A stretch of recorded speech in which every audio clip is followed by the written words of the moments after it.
Robert, you mentioned you were out in the country, but this is a way out in the country. Yes, we are. We're out in the middle of kind of nowhere. We enjoy it out here. We have a little private airstrip facilities here. We have a 7,500 square foot hangar workshop here on the facility, the little runway. We can hangar about 12, 14 airplanes here at any given time. And then we're expanding down the back. We have an 18,000 square foot shop that we're adding on. 18,000 square feet. Yes, sir. We end up purchasing a 100 by 180, all free span. So we'll be able to get quite a few airplanes in there and have a nice showroom for customers to come visit. Now, how did you get involved in doing what you're doing now? It started like everybody, as just a young child, interested in aviation. I built model airplanes, U-control, radio control, that type of thing. And then about 2 weeks before I turned 16, I decided I just wanted to learn to fly. There was no one in my family flying whatsoever. So I had some radio control airplanes, so I simply just sold my stuff. Started taking flying lessons, and after my very first flight, actually I should back up just a little bit. When I was 15, I was down at the airport and I saw a guy in a T6, and I stopped and started visiting with him. He was wiping it down. I asked if I could help.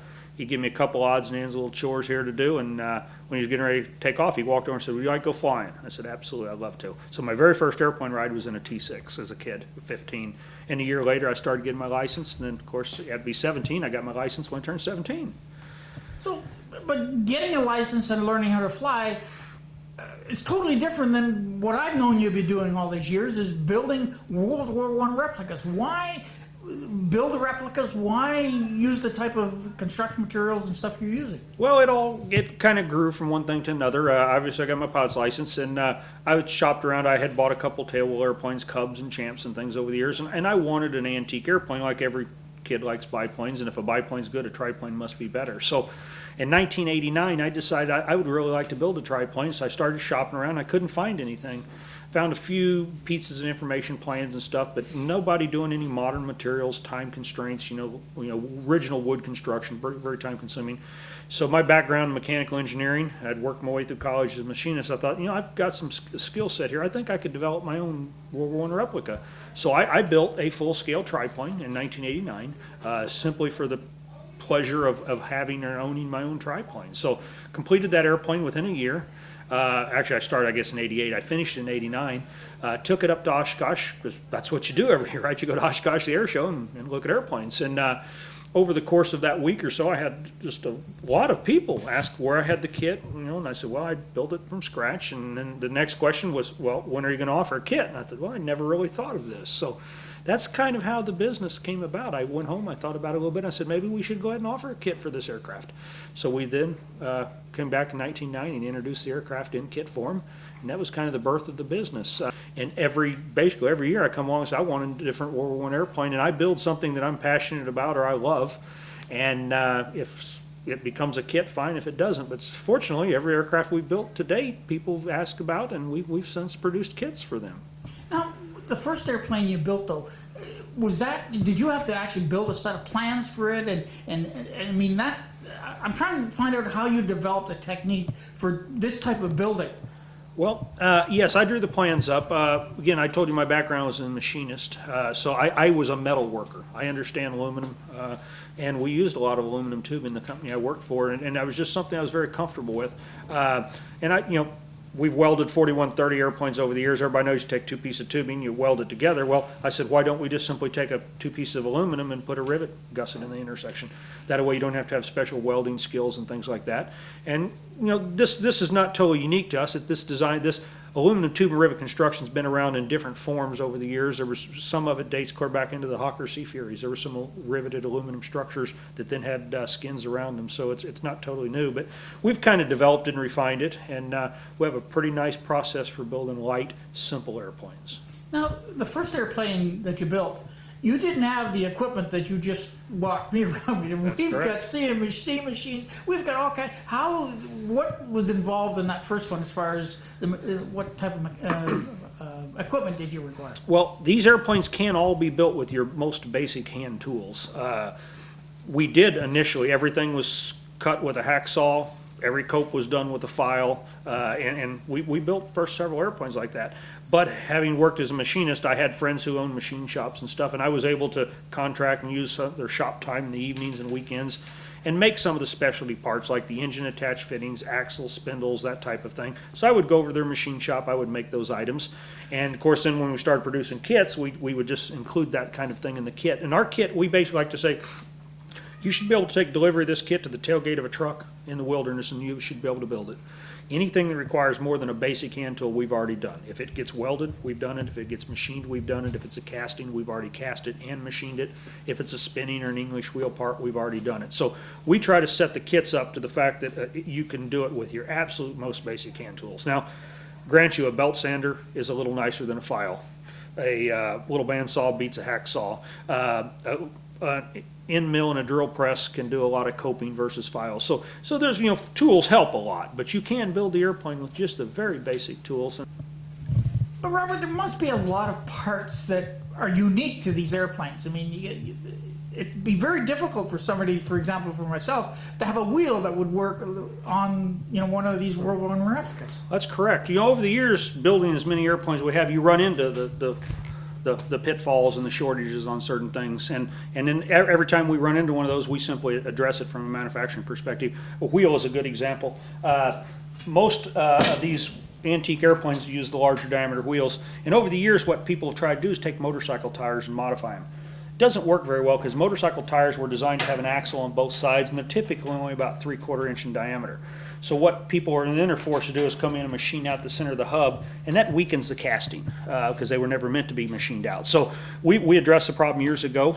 We simply manufacture our own hub. We produce a 4130 hub that has the wider, takes the side loads design, and we lace it into a standard wheel and spoke. So this is an example. All this stuff comes pre-done with our kit. You don't have to go source it.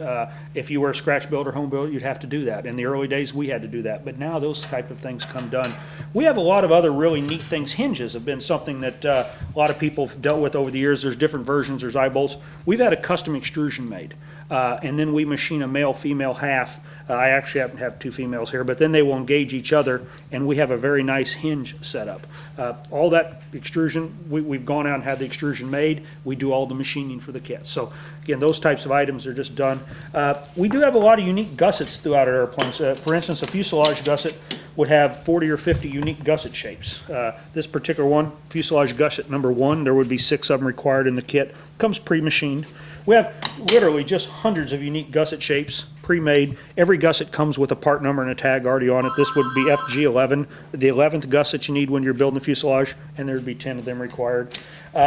We do a lot of machine parts like compression strut plugs. An AN5 bolt goes through this. It goes through a heavy-duty lift tank, through a drag tank, and then into the spar. That's common across all of our airplanes. We do have a lot of commonality. I do have 20 unique airplanes, but in compression strut plugs are going to be the same on all of them. On engine mount plugs are going to be the same on all of them.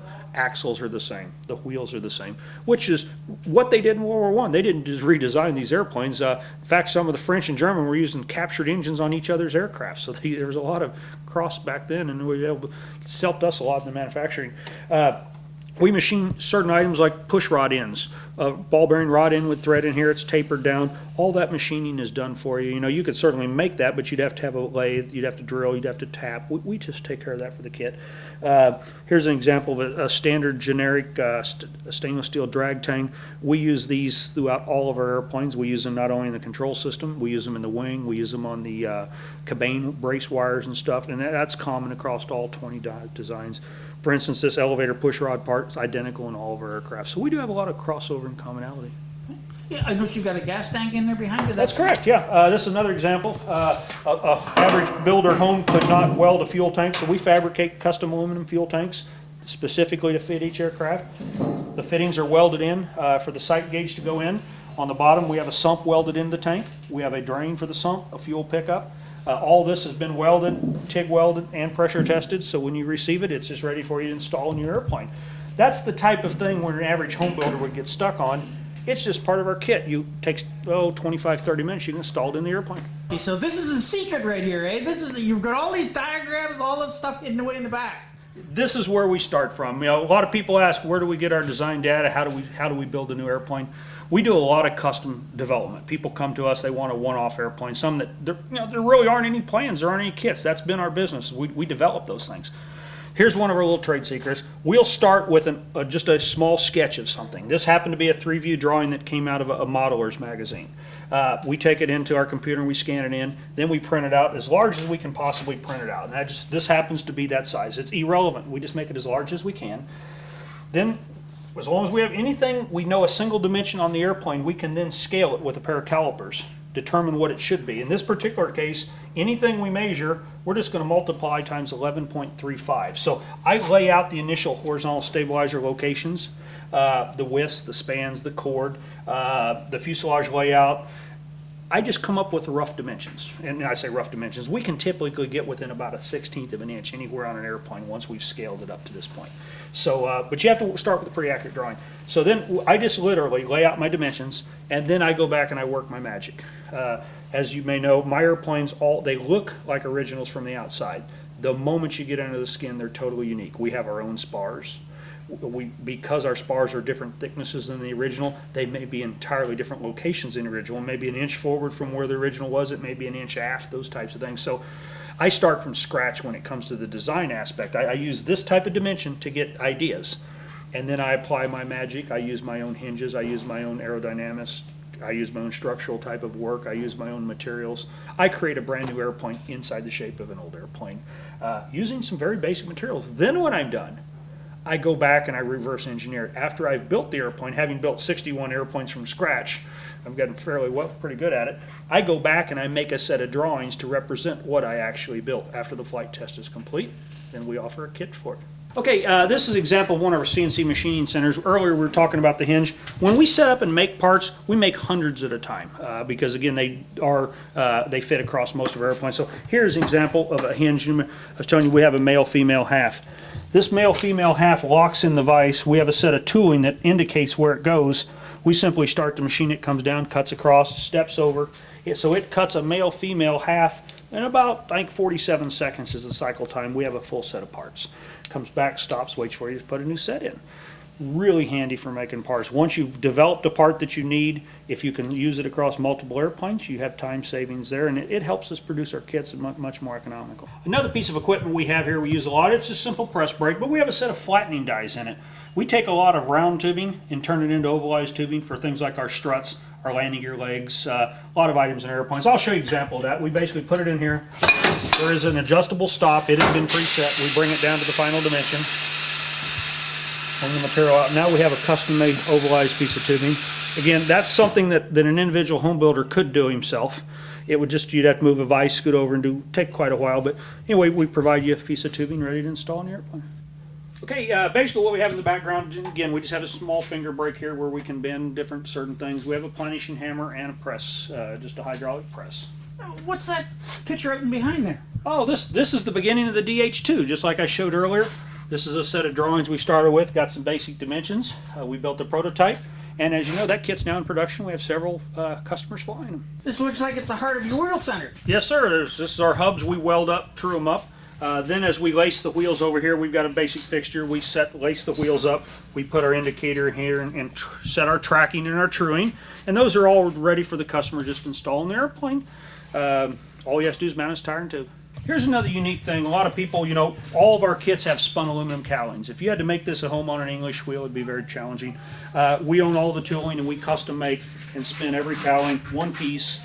It goes out to the customer. He simply attaches it to the airplane, cuts out the face as he desires, and it's got a really nice high quality finished product when he's done. Another unique product we offer over the years, typical aircraft wheels were covered in the old days. What happens is the fabric will get in between the tire and the bead and cause the tire to come off the bead and the side load. So we've addressed the problem a little bit unique. We make a spun aluminum wheel cover.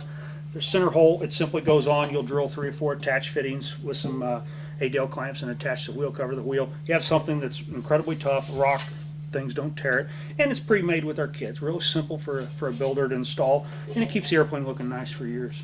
Okay, this is our CNC plasma cutting table. Most of our airplanes, or all of our airplanes, are riveted together structures. Each one of them has sometimes as many as 250 unique gussets to each airplane. Those come pre-done with the kit, kind of like I showed you earlier. Here is the actual cutting table.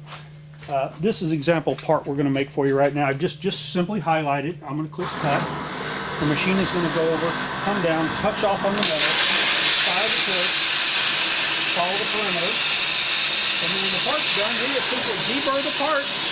included in the kit. This is the standard gusset plate that would come out of the machine right there. There's a slight burr on the back, but a builder, again, we're going to take it and deburr it prior to putting it in the kit, and then the builder can finish, dress it up, and ready to rivet on his airplane. Okay, here in the background are just a few of our poster boards. When we take an airplane to a show or something, we make up a unique poster. For instance, this is the Newport 28. It's got historical data, what aces flew the airplanes and different things.